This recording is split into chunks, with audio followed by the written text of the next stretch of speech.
Hello, my name is Gil Penalosa, and this is Cities for Everyone, the webinar. Every other Tuesday, I invite fascinating people from around the world to share experiences and knowledge that will help us create affordable, equitable, and sustainable cities. I was born in Bogota, Colombia, where as commissioner, I led the design and construction of over 200 parks and took a small program called Ciclovia, Open Streets, and increased it to over 120 kilometers, 75 miles of car-free streets every Sunday and holiday, where more than 1 million people walk, bike, run, shop, enjoying the presence of each other. 17 years ago, I created 880 Cities, a non-profit organization based in Toronto, Canada, where I live. Last year, I ran for mayor and came second with 100,000 votes. My aim was to change the conversation in creating a Toronto for everyone. I've been fortunate to have worked in over 350 cities in all continents, sharing and learning. Based on all experiences, I developed master classes and keynotes customized to each city. But Cities for Everyone, the webinar, is a way of giving back. It's always free and hopefully always interesting. Please invite others to join us every other Tuesday, anyone who cares about cities and people, equity and sustainability, about all living older, healthier, and happier.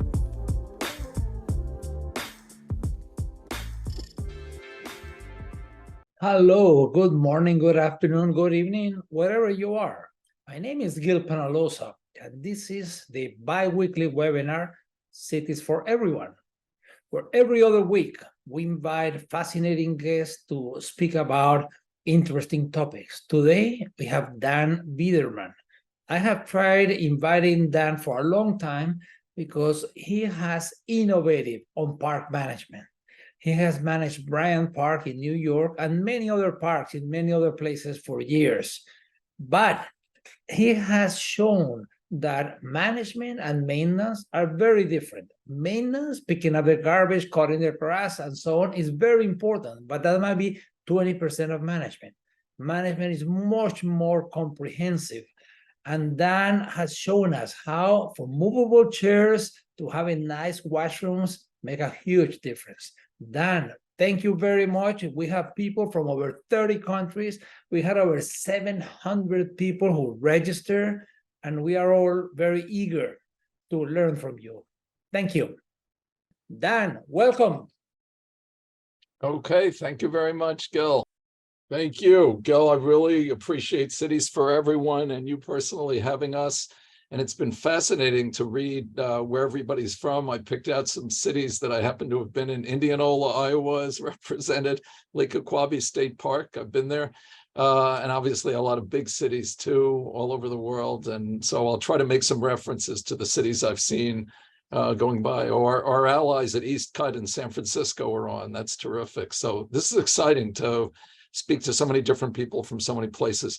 I've been doing this 43 years. I started with Bryant Park and still run it.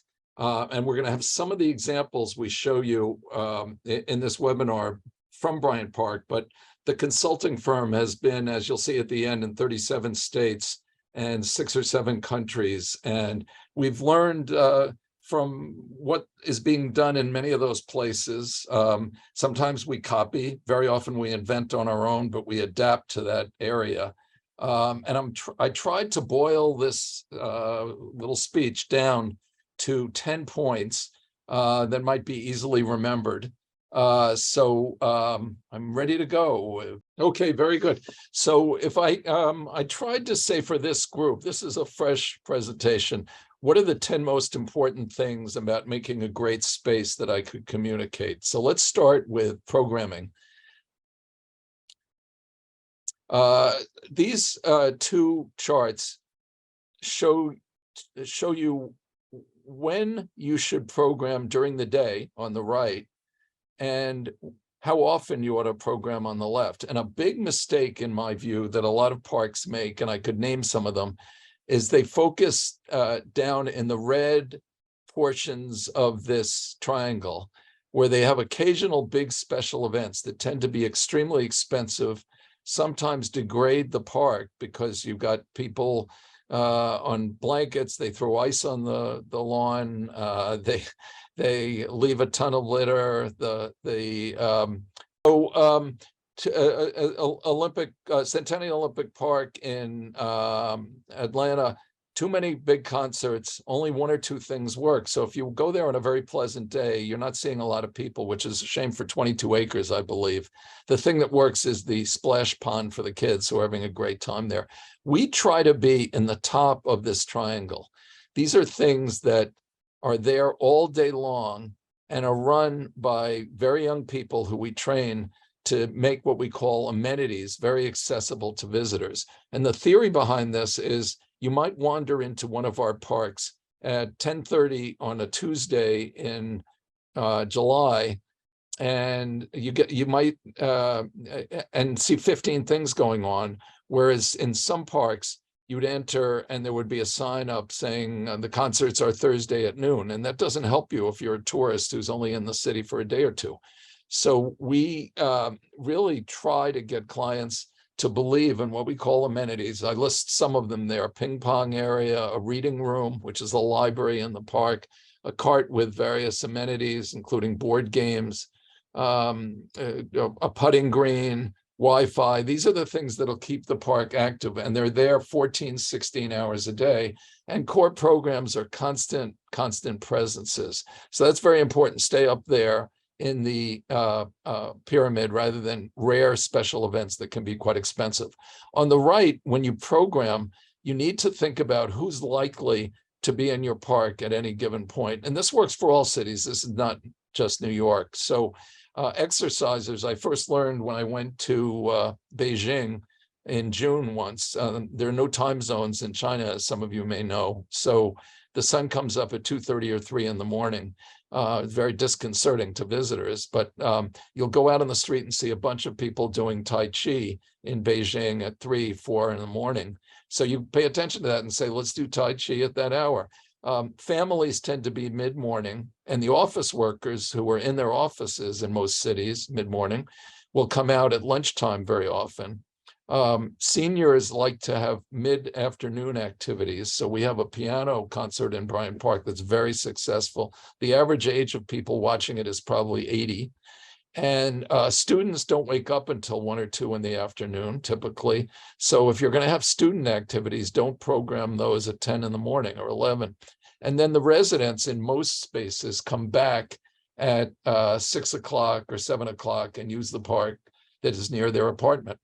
And then we always urge our clients, don't get obsessed with the phrase 24/7, because there's virtually nothing that's 24/7 in the world. Even Las Vegas is not 24/7. And aim for 16/7, and that's what we do. Next.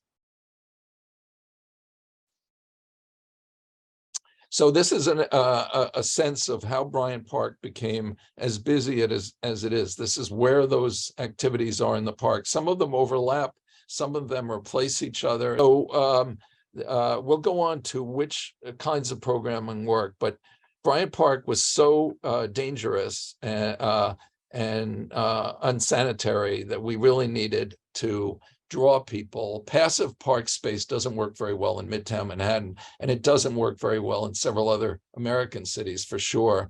There may be cities in Europe where it works very well, but we have to have programming if we're going to have civilization. So this is how we turn Bryant Park around. And the next slide shows what we call easy programming wins. If you do the following 3 things, you're probably going to have successful programming and start drawing some visitors pretty soon. One is food and beverage. People like to eat and drink in parks. So if you've got the basic modicum of safety, you will probably, in whatever city you're in, do well to start planning for food and beverage. Alcohol is very useful. I always say I'm a teetotaler. I don't drink at all, but I'm very loyal to alcohol as something that will draw park use. And Bryant Park sells a lot of beer and wine and hard liquor in its various facilities. We have 7, 3 or 4 of them serve liquor, but the idea of eating and drinking out in a public space away from the streets is very successful. The next virtually certain win is music. Nothing new about that, except how to do it, as I suggested, is best if you do it frequently. So we have everything from big concerts that you see on the left. That's our stage, not a very expensive stage, by the way. To on the right is Salesforce Park in San Francisco on top of the Transit Center, and very informal. A number of the programming, Sophie, my colleagues on the call, is actively involved in the programming there. And that just draws a nice crowd. You're almost guaranteed to win with music. And then the last virtually certain win is fitness. And Bryant Park Yoga, which you see on the left, went from initially 75 or 100 people to 1,300 before COVID, and it's working its way back to that number.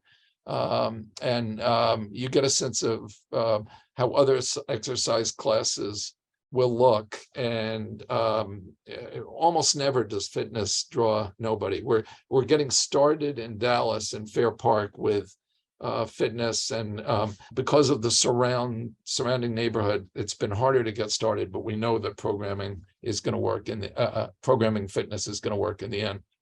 The next point to remember is the kind of seating you have. This is a photo of the High Line in New York, where we were a tiny, a bit of a consultant on it, and we said to the High Line people, yeah, those are elaborate and interesting looking fixed seats on the left, but we said, if you don't put movable seats in, you're not going to draw a crowd. So movable seating has been a key part of the success of Bryant Park over the years. William H. White Jr., the great urbanist, strongly suggested we do this. So I'm one of his people who learned from him. He was one of my mentors. And you can see, if you look closely at the scene on the left, how flexible that can be and how helpful in drawing crowds. If somebody wants to work on a laptop, we have tables for them that are very easily movable. If people want to, as you see on the lower right, look out at a scene and eat, we have a table for them, and they can arrange the chairs the way they want.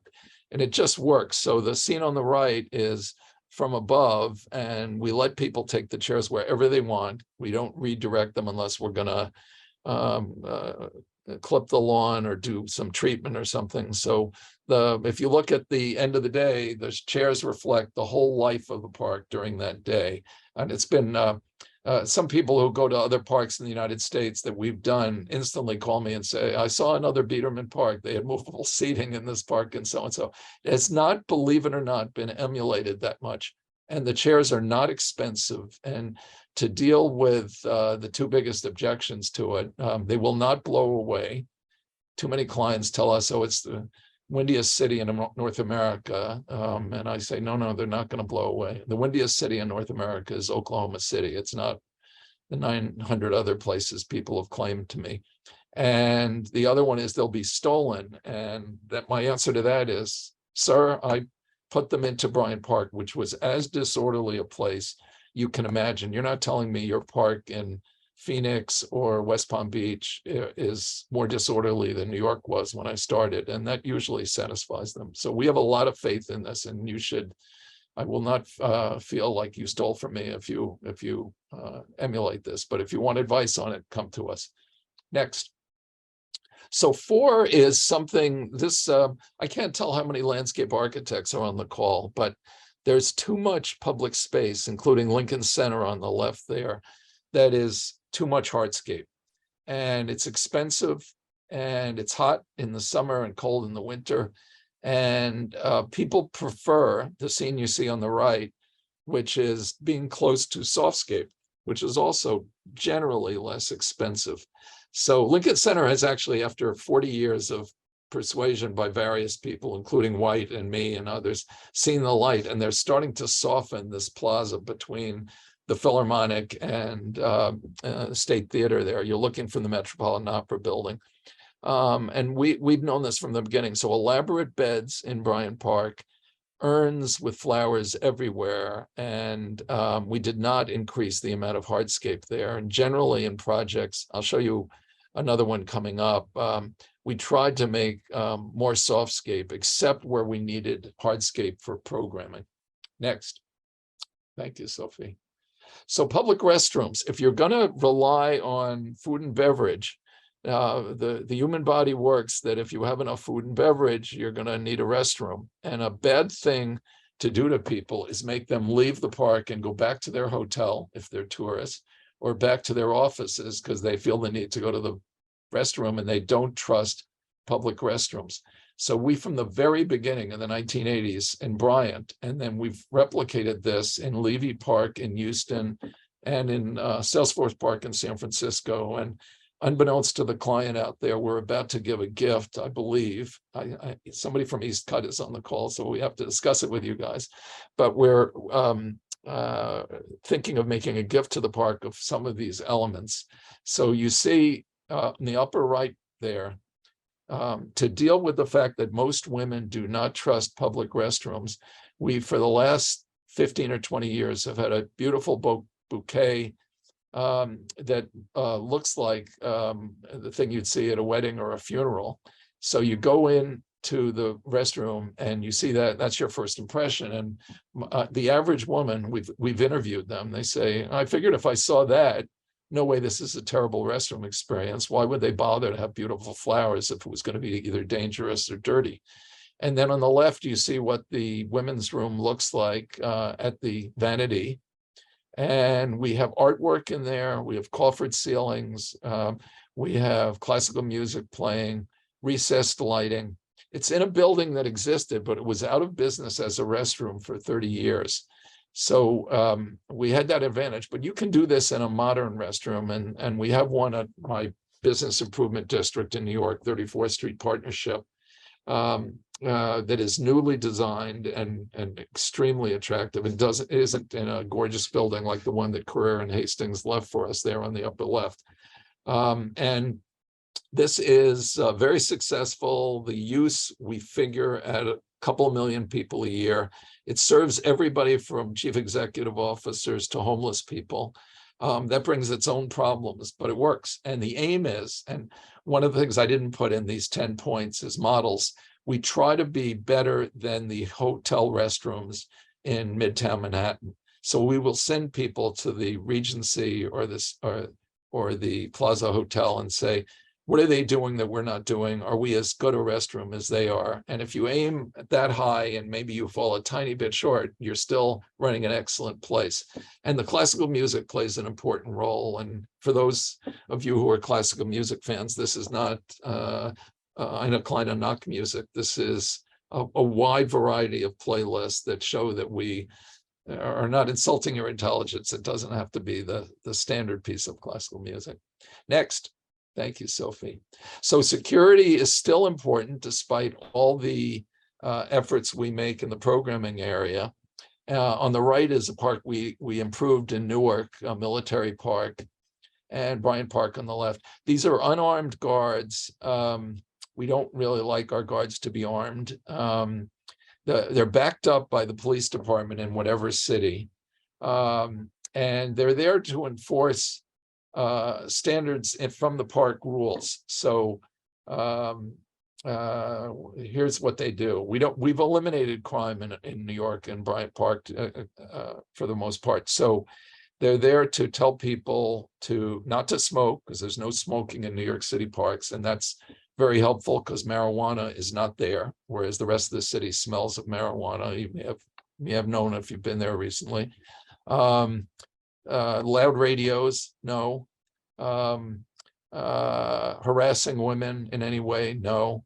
And they intervene and stop these small deadly sins in a way that keeps the park overwhelmingly safe and pleasant for our most important visitors, who I think we show you on the next slide. So Bryant Park, this is a little known thing. If you go into a park anywhere in the country, and certainly one we've done, and count how many females and how many males, just count 100 people that you see. you're hoping to see 50% women. Bryant Park, this is an old slide. Bryant Park is now at 60 or 65% women annually. It's an overwhelmingly female park. And that's good because women are much more concerned about their personal safety than men. And men think they can defend themselves, or they're not looking around for danger. Women tend to look around for danger. So if you have a high percentage of women, you've got a safe park.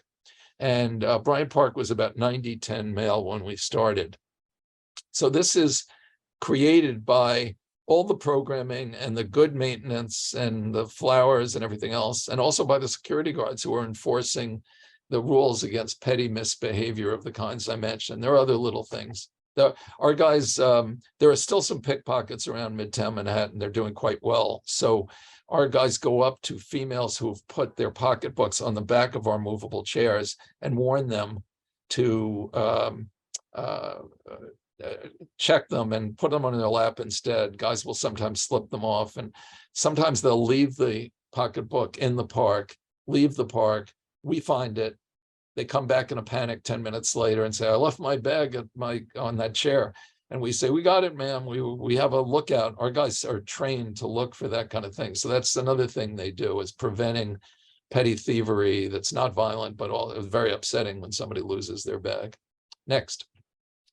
So you have to publicize that you're there and present and attractive. So in the old days, this was torture. We had to try to get the New York Times and the Daily News, and other cities. We were in the Dallas Morning News because we got a picture from Fair Park here.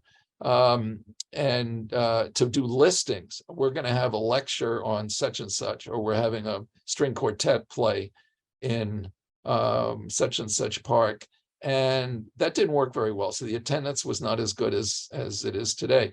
You all are more sophisticated than I am on this stuff, but left to right, you're looking at an Instagram for our park in San Francisco.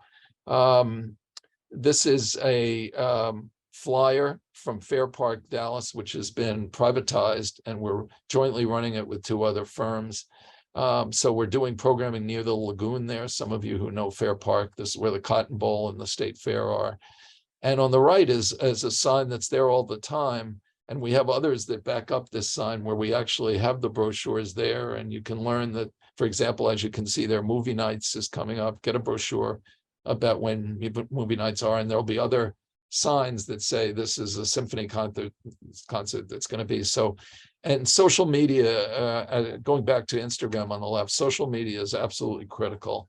And as Sophie, who's on this call, is doing the social media for our park in San Francisco, and we have a 2-person team doing social media for Bryant Park, and the attendance is so much better than it used to be before the days of social media. So for all the flaws of social media and all the bad things that can come from it, this has been terrific for public spaces.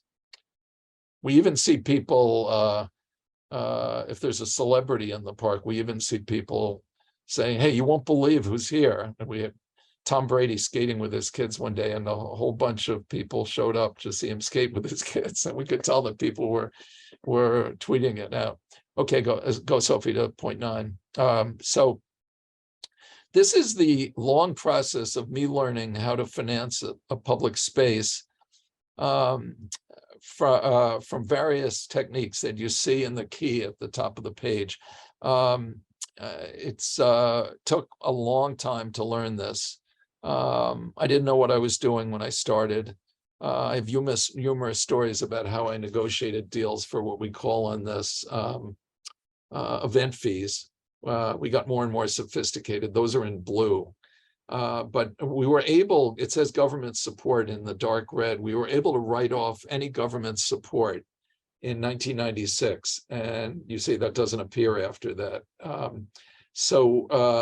These are 6 or 7 earned income sources. Bryant Park has a very unusual business model. We don't accept government funds, and we don't accept private philanthropy. or we don't seek it. If some billionaire wanted to write us a check for $1 million or $2 million, we would accept it, but we don't seek it and we don't get it usually because we're known as a well-off park. And these other sources, including the profits from our winter activity, which we'll show you a very brief slide of, which is a skating rink surrounded by a Christmas market, and the event fees and the rent from the restaurants, we'll show you in a second, the assessments from a surrounding business improvement district that puts $2.5 million into the park annually, and other concessions and the like. So this is I made a speech about financing parks once, and a guy came up who was pretty sharp, and after everybody else had left, he said, the message of your speech was, if you want earned income, you will get earned income. If you don't want it, you won't get it. And I can't tell you how many times I advise somebody, so usually we don't link up with a client like this, where I say to myself, this person does not want to have earned income. There's something about it that offends him or her, whatever. We very much want earned income. And second thing, don't think that these techniques won't work outside of New York. New York, there is more money floating around, but there's a remarkable amount of money floating around in some prosperous and successful American cities like Dallas, and we're now in West Palm Beach doing a park, and a lot of money there. And obviously in San Francisco also, and other places we've been. So other things about money, the capital cost of a park redo is often inflated by things that landscape architects want to do that really aren't necessary. Again, I hate to criticize landscape architects without knowing how many are on the call, but this is a value engineering effort we engaged in for the Green Bay Packers in Wisconsin.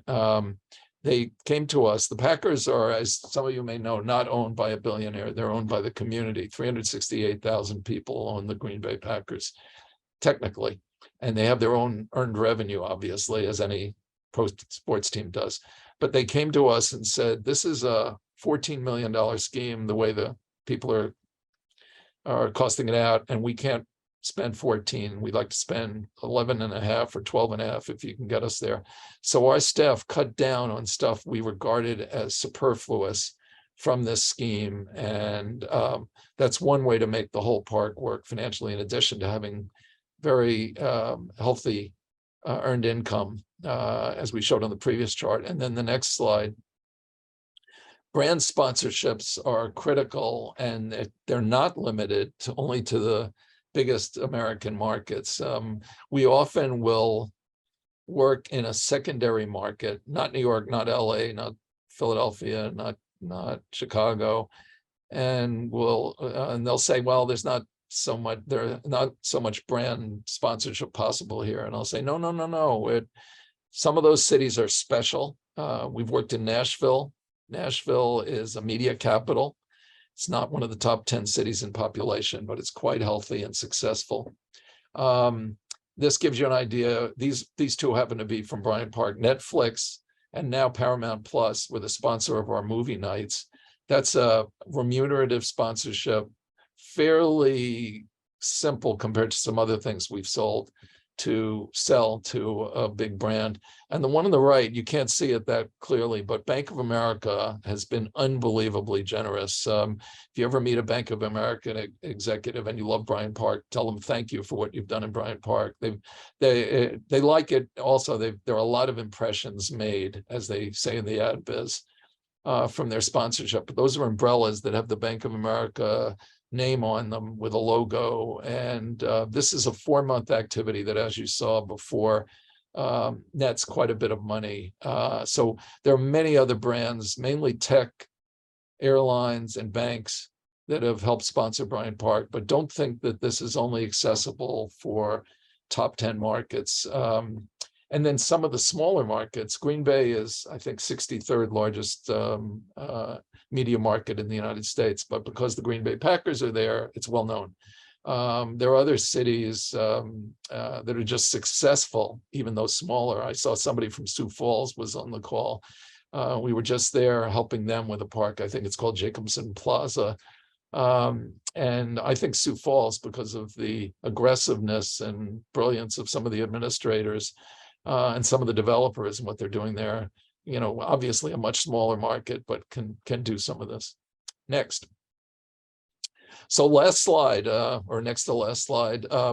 This is how much the real estate owners, if there are any of you on this call, I didn't notice any names I recognize, can benefit. The owners of that building used to be a small family that was well known in the real estate trade, Swigweiler and Arno, and they sold it in turn about 20 years ago to Trizec, who then sold it to Brookfield. So the biggest property owner in Canada, I believe Brookfield is, now owns it. But when they first made that sale and they were out, the Swigweiler people called me over and said, back of an envelope, let us show you how much money you made for us. And I said, this sounds like it's going to be a nice conversation. So they said, this building was 80% occupied, 20% vacant at a very low rent because Bryant Park was such a horror. And when Bryant Park turned around, we think it led to a $40 or $50 increase in rents as tenancies rolled over. But let's call it 15 to be incredibly conservative. And the building has 1.3 million square feet in it. That's the second line. So if you multiply those two numbers, over time, the rent roll went up by 20 million. That doesn't even count the fact that there was no space available. He bragged to me that the one of the big four accounting firms had been sent packing when they wanted to get into the building. He said, we got no room for you. Come back in a decade. So take that number of 19 million. And then those of you who are familiar with finance, there's a cap rate at the time, which means it's a multiple of how much money they're taking in. It's the reverse of a multiple. So cap rate was 5%. So he triumphantly told me that we had led to a $390 million increase in the value of the building. And then he said, now, how much should we put into this thing? So I said, well, you were incredibly nice. You bought a garden for us for $300K. And then you've been a participant in our BID. So I'd say total to that point, he put $1 million into it. So he said, oh, 390X, that's 390 to 1. That's the kind of deal we don't do around here too often. So this was a wonderful conversation that I've used in negotiating my salary for that, because I'm still salaried at this company, whereas the consulting firm you're hearing from today is I own. So I think that is the end of Sophie's. Oh, this is just the last to show you where we've been. We got 14 more states to go, I think. We love traveling around and seeing what the problems are in various places. And as Gil nicely said, and that was a lovely introduction, there's a lot of, there a lot to be learned in other places. And those places can in turn learn from New York and San Francisco and Dallas and other places we've been. So that's it. Open to questions. That's the Bryant Park Yoga when it was 1,300 people, which we're back to now. Thank you all for listening. This has been very stimulating. Excellent questions. And Gil, you're a great moderator. Thanks, Gil. Thanks, everybody.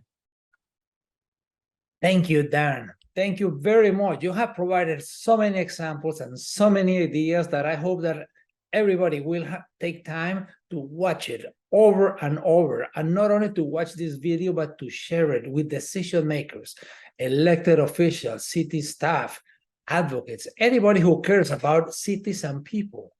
Your ideas on how to do good management have been amazing. First, thank you for elaborating the list of points that people should consider. And even must-haves, like when you said, if you have food, if you have music, if you have fitness events, that's important. Also, everything in Bryant Park is free. Everything, the concerts, the ping pong tables, the yoga, the Tai Chi, whatever. Also, how you get private sector to help you, to support, but also how you keep a nice image of the park. Where you do posters, 90% of the space of the posters is for information. Only 10% is for the sponsors. So we gotta give credit to the sponsors, but we also, it's about the park, it's about the image, it's about the soul, it's about the identity. So 90-10 is a really nice ratio. And also so many, elements that you mentioned. Women, if you don't have more than 50% women, you mentioned there is a problem. And you mentioned how women are such a great indicator because women are more selective. If the parks are not clean and safe and where people feel at ease, women won't go. So when you have parks with very few women, that is an indicator. But also you showed the washrooms, and I love the explanation of winter. So many people think that parks are just for the summer. No, there are 52 weeks of the year. We gotta find ideas. And you show that now in Bryant Park, the revenue from the winter activities is the highest throughout the year. Lots and lots of good elements, lots of good teaching that are applicable to people anywhere with parks of any size, because this is not like on the computers that we copy and paste, but we adapt and improve. So thank you very much, Dan, for a wonderful presentation. I also want to thank the hundreds of participants that were connected live, and we'll see you in 2 weeks. Thank you.